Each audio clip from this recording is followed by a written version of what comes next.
Baik, selamat malam Ibu dosen dan teman-teman semuanya. Pertama-tama, kami ingin mengucapkan terima kasih atas waktu dan kesempatan yang telah diberikan kepada kelompok kami. Sebelum kami memperkenalkan diri, izinkan kami mengaturkan panganjali umat. Om Swastiastu. Baik, perkenalkan, nama saya Nima Dewi Diatnyani dengan NIM 19.02013-827 dan kelompok saya yang lainnya Mardika Dera Manika Diputra dengan NIM 19.02013-763 dan Ika Ari Andika Adinata dengan NIM 19.02013-686. Adapun beberapa materi yang akan kami bahas yaitu yang pertama, konsep barang, jasa, desain barang dan jasa. Yang kedua, peran strategis desain barang dan jasa dalam proses produksi. Yang ketiga, proses desain barang dan jasa. Yang keempat, strategi meningkatkan proses desain barang dan jasa. Yang kelima, pengembangan produk. Yang keenam, tantangan atau isu strategi dalam desain barang dan jasa. Yang pertama, konsep barang, jasa, desain barang dan jasa. Konsep barang. Barang adalah produk yang berwujud fisik sehingga bisa dilihat, dirasa, diraba, disentuh, dan disimpan, dan perlakuan fisik lainnya. Yang kedua, konsep jasa. Menurut Setnam dan Bittler dalam Lipioadi tahun 2014, di mana menjelaskan bahwa jasa adalah semua aktivitas ekonomi yang hasilnya bukan berbentuk produk fisik atau konstruksi yang umumnya dihasilkan atau dikonsumsi secara bersamaan serta memberikan nilai tambah, misalnya kenyamanan, liburan, kesenangan, atau kesehatan konsumen. Konsep barang dan jasa. Desain jasa atau service design menetapkan bentuk penampilan fisik, gaya, manfaat, kenikmatan, dan manfaat psikologis yang akan diterima oleh pelanggan yang memakai jasa yang bersangkutan. Selanjutnya, B. Peran strategis desain barang dan jasa dalam proses produksi. Beberapa peran strategis desain barang dan jasa dalam proses produksi adalah yang pertama, sebagai penyampaian pesan. Peranan desain barang dan jasa ialah untuk menyampaikan pesan tersembunyi dalam bentuk grafis. Yang kedua, sebagai nilai jual.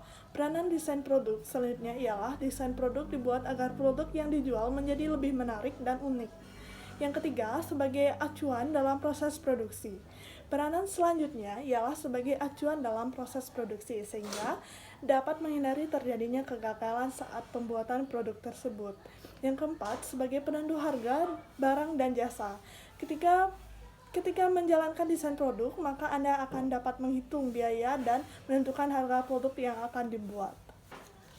Agar suatu proses desain efektif, dapat dilakukan hal-hal sebagai berikut.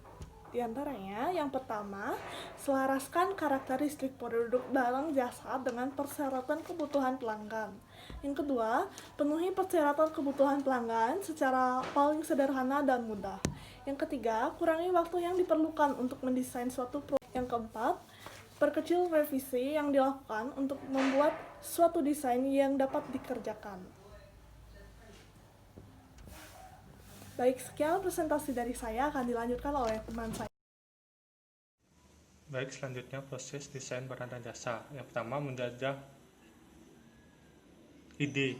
Sebagai seorang produk manajer, tugas awal Anda adalah menciptakan sebuah ide untuk kemudian dibuat menjadi sebuah produk. Yang kedua, mengurai masalah.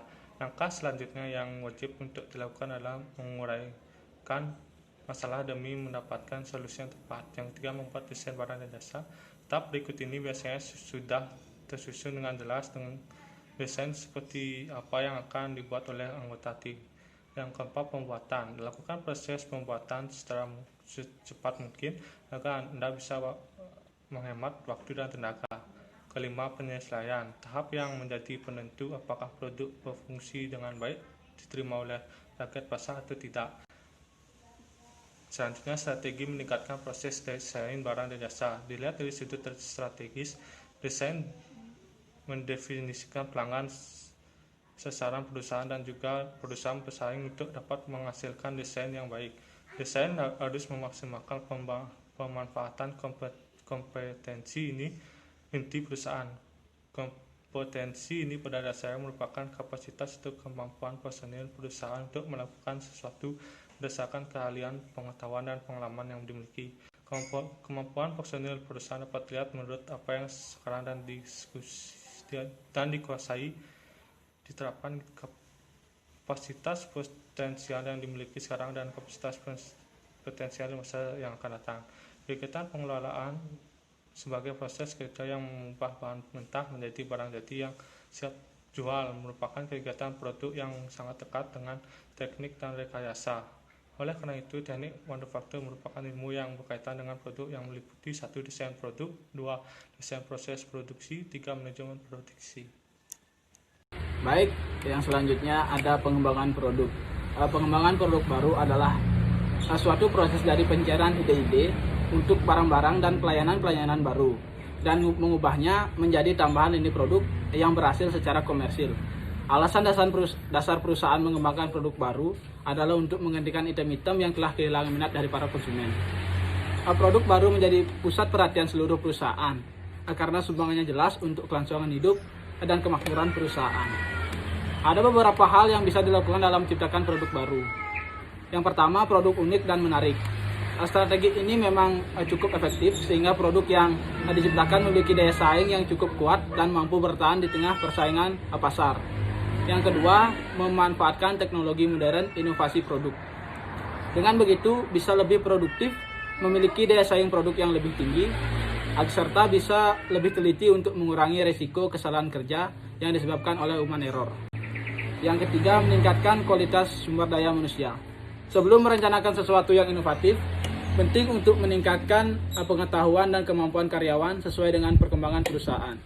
Sebab tanpa tangan-tangan kreatif, mustahil sebuah perusahaan inovatif bisa tercipta. Di samping strategi inovasi dengan menciptakan sebuah produk, ada yang keempat, itu meningkatkan pelayanan. Juga bisa menawarkan pelayanan khusus bagi konsumen, misalnya saja melayani pemesanan secara online, memberikan layanan delivery order, serta menawarkan paket on-stop service untuk memberikan total solusi bagi para konsumen. Yang terakhir ada tantangan atau isu strategi dalam desain barang dan jasa. Banyak faktor dalam desain produk yang perlu diperhatikan. Di antaranya, pertama, kebutuhan konsumen. Pelanggan akan memiliki pengaruh yang besar atas cara produk dirancang dan berkembang. Yang kedua, segmentasi pasar. Pasar atau konsumen perlu dibedakan, salah satunya mengingat perbedaan dalam selera konsumen. Semakin kompleks konsumen dalam stratanya, akan semakin banyak jenis produk yang diperlukan dalam melayani segmentasi konsumen. Yang ketiga, teknologi.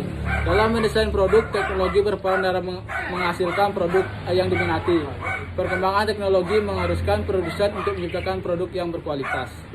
Yang terakhir, ada kondisi lokal. Dalam desain produk perlu dipertimbangkan budaya lokal, masyarakat atau konsumen, sehingga produk bisa dimanfaatkan dengan baik dan tidak menyusahkan. Sekian presentasi dari kelompok kami. Dan akhir kata kami ucapkan dengan permasalahan Om Santi Santi Santi Om.